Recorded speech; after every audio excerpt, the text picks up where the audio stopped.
রাঙামাটির কাপ্তাইর হ্রদে বৃহস্পতিবার বিকেল ৫টার দিকে এক পর্যটকবাহী নৌযান উল্টে যায়। ঘটনায় হতাহতের কোনো খবর পাওয়া যায়নি। সামাজিক যোগাযোগ মাধ্যমে ভাইরাল হওয়া ভিডিওতে দেখা যায় নৌযানটিতে থাকা কয়েকজন যাত্রী হাঁপিয়ে উঠেছেন। তাদের মধ্যে নারী ও শিশু রয়েছেন। ভিডিওতে স্পষ্ট দেখা যায় এক শিশুকে উদ্ধারকারী নৌকায় তোলা হচ্ছে এবং পাশে থাকা একজন ব্যক্তি তাকে সাহায্য করছেন।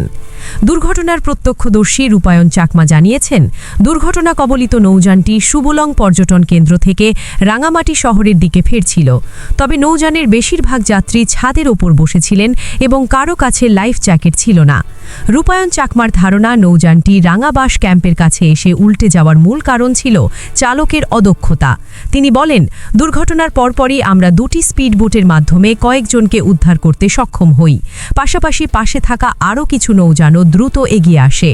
অল্পের জন্য যাত্রীরা প্রাণে বেঁচে যান। উদ্ধারকারী লঞ্চ ML সুমির বাস্টার মোহাম্মদ কামাল জানান, নৌযানে 2টি পর্যটক দলের 19 জন যাত্রী ছিলেন। তাদের মধ্যে 4 জন শিশু। পর্যটকরা পাবনা ও চট্টগ্রাম থেকে রাঙামাটিতে ভ্রমণে এসেছিলেন। দুর্ঘটনার পর সকলকে নিরাপদে উদ্ধার করা হয়েছে এবং ML সুমি লঞ্চের মাধ্যমে রাঙামাটি শহরে পৌঁছে দেওয়া হয়েছে।